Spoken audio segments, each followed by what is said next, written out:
दिवाली का त्योहार आने वाला था। हर तरफ रौनक थी, लेकिन इस रौनक के बीच एक जगह ऐसी भी थी जहां एकदम सन्नाटा था। किसी भी चेहरे पर खुशी नहीं थी। दिवाली की रोशनी इस जगह तक पहुंच नहीं पा रही थी। ये था शहर का पुराना अनाथालय। छोटे बड़े हर उम्र के बच्चे थे वहां। कहने को तो सब एक दूसरे के साथ थे, मगर फिर भी इनका कोई नहीं था। शहर के बड़े कारोबारी काशीलाल ने कई साल पहले इस अनाथालय की नींव रखी थी, लेकिन उनके देहांत के बाद से ही अनाथालय खुद अनाथ हो गया। काशीलाल के बेटों ने कभी इस अनाथालय की सुध नहीं ली, जिस वजह से यहाँ के बच्चों का जीवन बहुत मुश्किल हो गया था। सारा स्टाफ बहुत पहले ही बच्चों को उनके हाल पर छोड़कर जा चुका था। अनाथालय के सारे बच्चों में सबसे बड़ा राजू था, जो एक ढाबे पर काम करने लगा था और किसी तरह सब कुछ संभाल रहा था।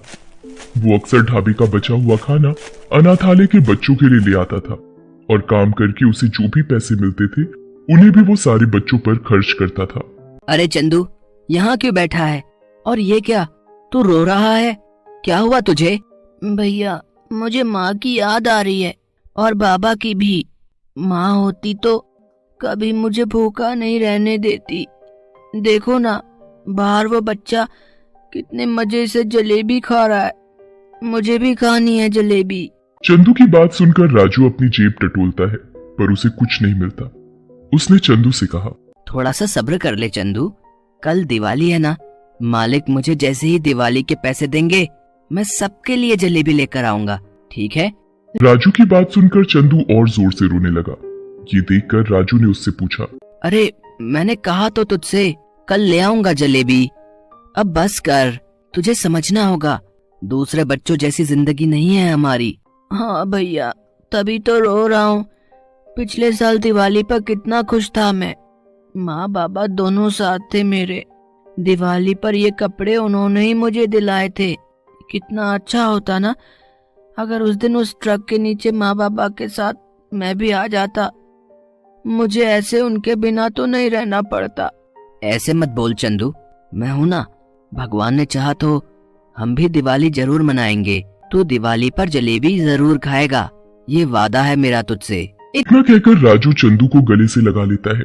ये कहानी अकेले चंदू की नहीं थी, बल्कि उस अनाथालय में रहने वाला हर बच्चा इसी दर्द को झेल रहा था।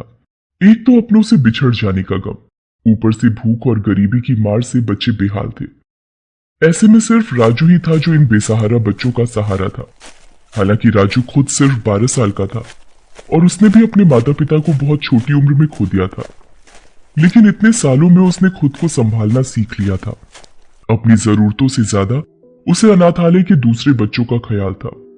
अगले दिन ढाबे का सारा काम करने के बाद उसने अपने मालिक से कहा, मालिक, वो दिवाली है तो कुछ।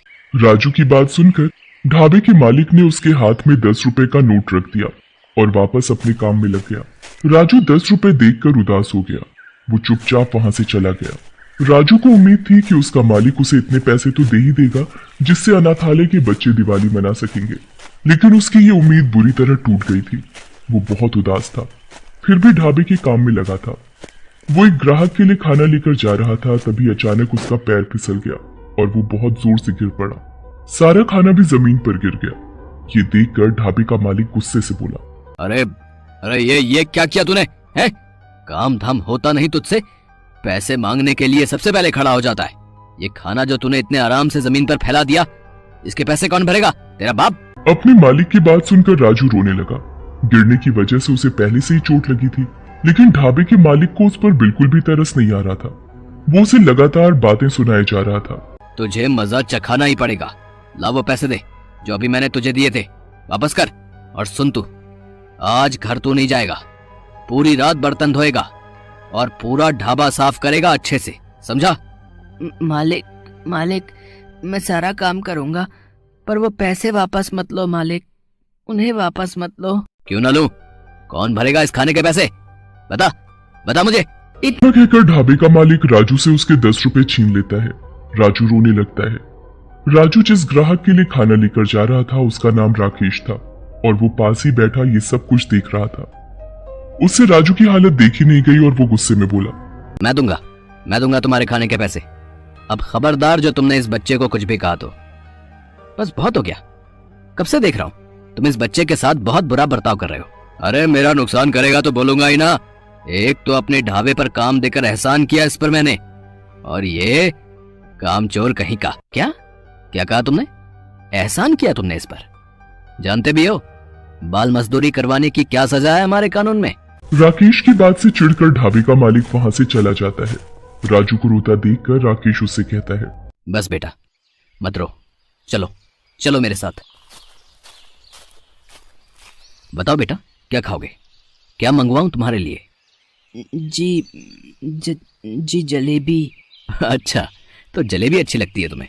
अभी रुको। अरे ओ भैया, जरा एक प्लेट देसी घी की बढ़िया जलेबी लेकर आओ तो। 4 प्लेट जलेबी। राजू की बात सुनकर राकेश चौंक जाता है, पर वो राजू से कुछ नहीं कहता और उसके लिए 4 प्लेट जलेबी मंगवा लेता है।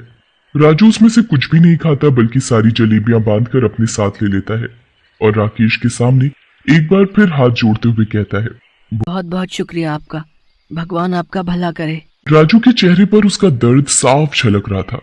राकेश की उससे कुछ भी पूछने की हिम्मत ही नहीं हुई। राजू वहां से जाने लगता है और जाते हुए ढाबे के मालिक से हाथ जोड़कर कहता है, मालिक माफ कर दो, गलती हो गई मुझसे, आगे से ऐसा कभी नहीं होगा। हाँ हाँ ठीक है, अब ज्यादा ड्रामा मत कर मेरे सामने, कल आ जाना टाइम पर, ठीक है? राजू सिर झुकाकर वहां से जाने लगता है। राकेश तुरंत सारा बिल चुकाता है और राजू का पीछा करने लगता है। वो जानना चाहता था कि इतनी सारी जलेबियों का आखिर राजू क्या करने वाला था। कुछ ही देर में राजू अनाथालय पहुंच गया। वहां पहुंचकर उसने सारे बच्चों को आवाज लगाई, कहाँ हो सारे, जल्दी आओ। ओ चंदू देख मैं क्या लाया हूँ, जल्दी से लेकर आओ सबको। राजू की आवाज सुनकर सारे बच्चे वहां आ जाते हैं। चंदू राजू से पूछता है, क्या है भैया, क्या लाए हो, जल्दी बताओ ना। मैंने वादा किया था ना तुझसे कि दिवाली पर तू जलेबी जरूर खाएगा। ये देख मैं सबके लिए जलेबी लाया हूँ। राजू के हाथों में जलेबी देखकर सारे बच्चे बहुत खुश हो जाते हैं।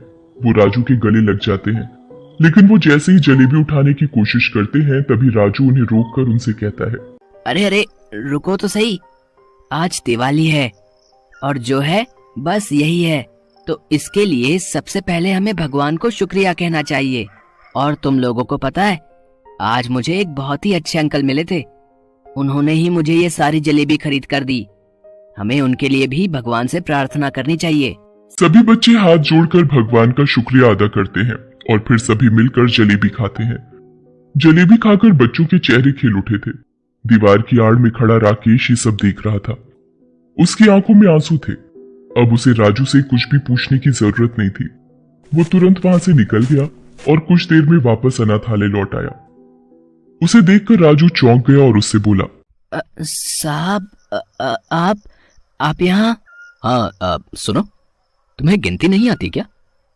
इतने सारे बच्चे और सिर्फ 4 प्लेट जलेबी। मैंने देखा किसी किसी को तो पूरी जलेबी भी नहीं मिली खाने को। चलो अब ऐसा करो, जल्दी से सबको बुला कर लाओ, मुझे सबसे मिलना है।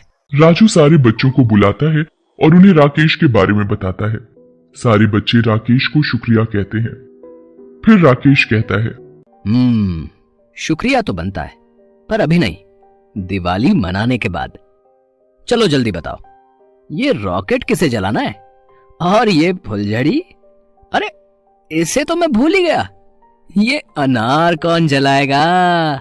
चलो चलो जल्दी करो, ये पटाखे जलाने के बाद इतनी सारी मिठाइयां भी तो हैं, इन्हें अगर किसी ने नहीं खाया तो इन्हें बुरा लगेगा ना। राकेश की बात सुनकर सारे बच्चे हंसने लगते हैं। राकेश सारे बच्चों के साथ मिलकर पटाखे जलाता है और फिर सबको मिठाइयां भी देता है। सारे बच्चे खुश थे और सबको खुश देखकर सबसे ज्यादा राजू खुश था। वो एक जगह अकेला बैठकर सबको देख रहा था। राकेश उसके पास गया और बोला, तुम्हें अलग से बुलाना पड़ेगा क्या? तुम्हें दिवाली नहीं मनानी क्या? साहब इससे अच्छी दिवाली तो आज तक नहीं मनाई ना इन सब ने, और ना ही मैंने। इन सबको इतना खुश पहली बार देखा है मैंने। आप भगवान बनकर आए हो साहब। नहीं बेटा। अच्छा ये बताओ, वो ढाबे वाला तुम्हारे साथ इतना बुरा बर्ताव करता है तो तुम उसके यहाँ काम क्यों करते हो? साहब अगर मैं काम नहीं करूंगा तो इन सबका पेट कैसे भरेगा? बात तो ये भी ठीक है, मेरे पास तुम्हारे लिए एक काम है जहां तुमसे कोई भी बुरी तरह से बात नहीं करेगा, और तुम्हारे साथ साथ इन सबके लिए दिन में 3 टाइम के खाने का इंतजाम भी हो जाएगा। पर शर्त यह है कि तुम्हें पूरी मेहनत से वो काम करना होगा, और तुम्हारे साथ इन बच्चों को भी वो काम करना होगा। क्या आप सच कह रहे हैं साहब?